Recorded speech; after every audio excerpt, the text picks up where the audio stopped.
And now, here with their views on today's budget and the politics at play behind it, Joanne Chianello. She is columnist with the Ottawa Citizen, that's her on the left, and Ashley Csanady. She is a reporter with QP Briefing, that's her on the right, and we're happy to have both of you in our studio on what's turned out to be a pretty interesting day at Queen's Park, that's for sure.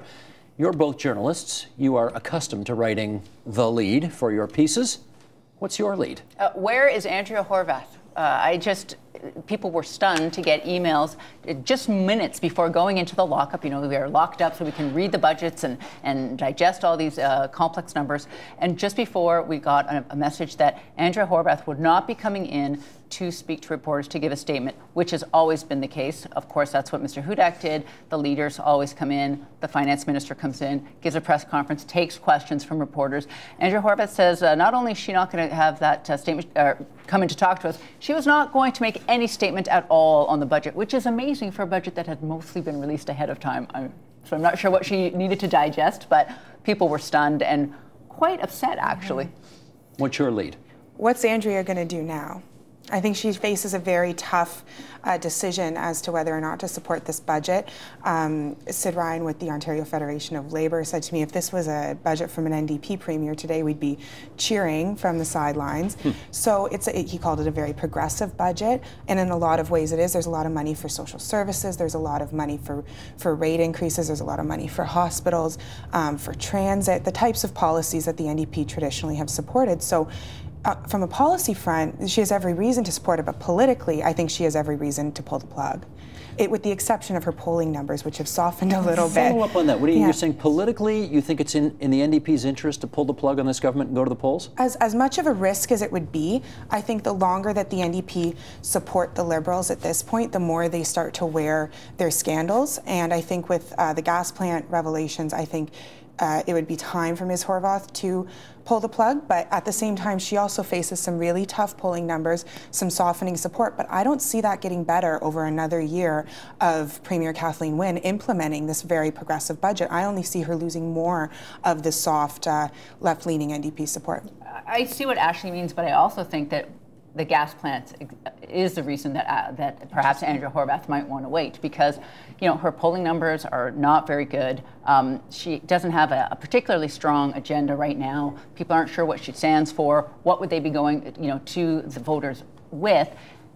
However, if the gas plant issue or some other issue gets worse, if charges are laid, if people are found guilty of crimes, then suddenly Kathleen Wynne's star goes down quite rapidly, and that is when Andrea Horwath can perhaps come in and do better, because she's not going to do great, if we believe the polls, and I know that's a very big if, we take those with a grain of salt, polls, but it's not looking great for her now. The problem is, however, she can't stand up tomorrow or Thursday on the deadline, next week's deadline that imposed by Premier Wynne, and say that, like, well, we think we're going to support the budget because we think the Liberals are going to embarrass themselves quite a bit more over the next year. She has to be able to say, why she'd like to support the budget. I don't think that's going to be an easy thing for her to say, and why or why not, which will be difficult for a lot of her supporters who like this budget. So tomorrow morning, when she has this press conference at 10 o'clock, are you anticipating that she is going to give a definitive answer on supporting the budget? Not from what Michael Prue said earlier to you. Didn't sound like it. No, it sounds like that's the appetizer meeting, and then the main event maybe will be Monday.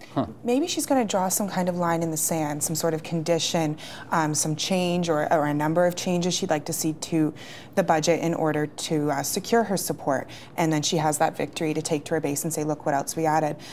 Fred Hahn, the president of QP, said to me that he wants to see the corporate tax rate increased. Andrea said that earlier this week. It was untouched in this budget. And it was untouched, and the finance minister said he plans to make sure it stays at 11.5%. So if she draws a line in the sand on the corporate tax rate and the Liberals refuse to raise it, then that at least gives her an issue to go to the polls on. So do you think it's within the realm of possibility, Joanne, that Andrea Horwath could go to the Premier and say, let's meet in the middle, raise the corporate tax rate 0.5% and we'll support this budget? Is that possible?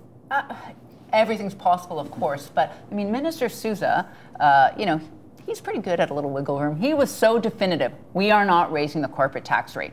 That's going to be quoted back to him many, many times over the next little while, if indeed he does move on that. And I don't think they want to move on that. I don't think the Liberals want to. In fact, we were talking earlier in the green room, maybe the Liberals want to go to the polls. Maybe this is their best chance. Well, their numbers are as strong now as they've been in a long time, right? According to the last Nick Nano survey that we saw. Talk to us about this May 8th deadline. This seemed to have, Kathleen Wynne, as soon as she got the job, said, my hope is to govern right through to 2015, which is the natural life of this parliament. By saying, I want an answer from you in 7 days or else, that's kind of provocative for her, wouldn't you say? I agree that I think that the Liberals do want an election, but I also don't think they want to give Andrea Horwath and the NDP 2 weeks to dither in front of reporters and hold the political spotlight in the province. We saw this playbook last year. The NDP got everything they wanted in the budget and more, and then spent 2 weeks talking to Ontarians before they told us they were going to support it, which was the natural conclusion from Budget Day onward anyway. So if you're a Liberal strategist, why give them that time? They have the procedural powers under standing orders to ensure there's a vote next Wednesday if they want to. Just explain what that means. Under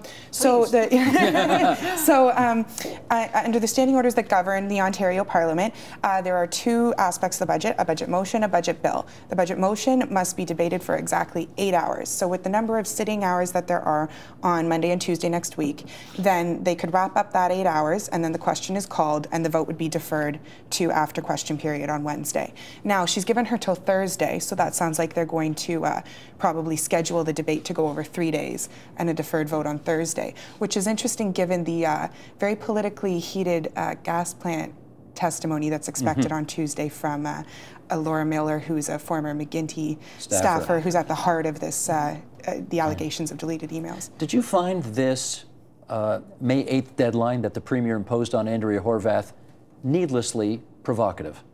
A little bit. I was surprised to hear about that, that had happened after the lockup. Again, I think it speaks again to the idea that the Liberals might want to go now, right? Maybe they're not going to ever get any better than this. The numbers are a little tenuous. I can't remember the word you used earlier, but the economy may not actually improve, even though they do have a modest estimates. They don't know what's going to happen. Why not go now? And I guess they didn't want to have the back and forth like last year, which did not look good for the Liberals. But I was surprised to see that, actually, especially from this Liberal government who said that exact thing, especially when people have challenged Kathleen Wynne, saying she has not ever been elected as a premier. We should go to an election. And she says, no, we have this legislative process. This is how it works. So she is pressing, certainly. I don't think that is an accident. I repeat for what it's worth, she's been the premier for 15 months. Ernie Eves, when he inherited Mike Harris's previous government, was the premier for a year and a half before he went to the polls. So there's nothing particularly unusual. No, and I'm not even saying it's bad, but that is something she has said to those critics, is that, well, we have this legislative process, what's the problem? And here it is, she is wanting to truncate that quite definitively. If we did live to the full term of this government's mandate, however, we'd have Ontario going to the polls at the same time as the federal government. Yeah, that's not going to happen. Yeah. So the feds are going to move it up. They're going to have to. Oh yeah, they're going to do it. Okay. Mark my words. All right, we'll mark them right here. I want to explore the progressive conservative motives a little bit here. And Ashley, we know this is a party that, from the second the last election was done in 2011, they wanted to go again, right? They were.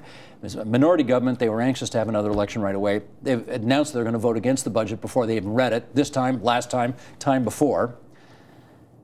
If the NDP lets this budget pass, and we have another year of Tories in opposition champing at the bit to have an election, what does that do, you think, to Tory fortunes, and what does that do to Tim Hudak's ability to continue to lead his party? I think that's a really good question, because I think they would continue to play a lot of the procedural games that they have been over the past 2 years, ringing bells to delay votes, to giant motions in committee for huge document requests that slow down the public service. So I think we'd see a lot more of those tactics continue, but I think it would also give the Tories another year to paint themselves as the only alternative to Premier Kathleen Wynne and paint Andrea Horwath as Tim Hudak likes to say, the junior partner in a coalition. So I think it could benefit Tory fortunes another year of the Liberals. It would reaffirm that narrative of it's time for change, it's time for a new party. Both those other guys are the exact same. Look, they've voted the same way on how many budgets now. Andrea Horwath likes to call the Liberals scandal plague, but then she authorizes $130 billion in spending. I think it gives the Tories a lot of ammunition if we don't go to an election. We should point out that they had the first reading vote today in the legislature. Speaking provocative. Yeah. And Andrea Horwath, she didn't vote against the budget. She didn't vote in favor of the budget. She abstained, which is pretty unusual. Usually first reading is everybody votes in favor of first reading. But it didn't happen today. What do we infer from all the games that are going on? Maybe everybody wants to go to an election. I don't know. And you certainly see why Andrea Horwath maybe did not want to come and answer reporters' questions today. She's facing a very, very tough decision. But I mean, the Tories, they did not even bother. They did this last year too, but this year was more pronounced. They did not even bother giving any sort of line-by-line criticism of the budget. They just came in, it's terrible. There's not anything that they said this in particular. Well, they did mention that the increased deficit was bad. Sure, of course, no one's going to argue with that. But they didn't actually go into any of the spending programs. They just went, we have to go. And I guess they're not wasting any time either. They've had it with being polite, I suppose, and they want to go to a budget too. I'm not sure that it helps them to stay another year. I mean, it only helps them again, if the Liberals' fortunes do tank, which is possible. But Tim Hudak's been around a while now. This will be his third election when we ever get to it. And if they're not picking up steam now, what is going to have to happen for the... Well, it'd be his second election as leader. It'd be Hudak's second election as leader. 2011 was his first one. But it looks like he's trying to sit on a powder keg right now. They are desperate to go. And I just imagine how ticked off all those Tories are going to be if they don't get their chance to get out there on the hustings right away. It just feels like it's going to be tricky. Anyway, last 30 seconds on this. What do you think the next 7 days portend? I think we're going to see Andrea come out tomorrow, say something, maybe draw a line and say, maybe make a request. She's not going to make a decision. And if anything, I don't think she'll make a decision until Wednesday when she could control the cycle. Joanne, last 20 to you. I think if she comes out and draws the line on the sand on, say, corporate income taxes, we're going to an election. Okay. And I imagine you two won't object too much to that, right? Yeah, we love that. I look forward to buses like you would not believe. Joanne Chianello from the Ottawa Citizen, Ashley Csanady from QP Briefing. Good to see both of you in here. Thanks for having us. Thank you for having us. Thank you. Support Ontario's public television. Donate at tvo.org.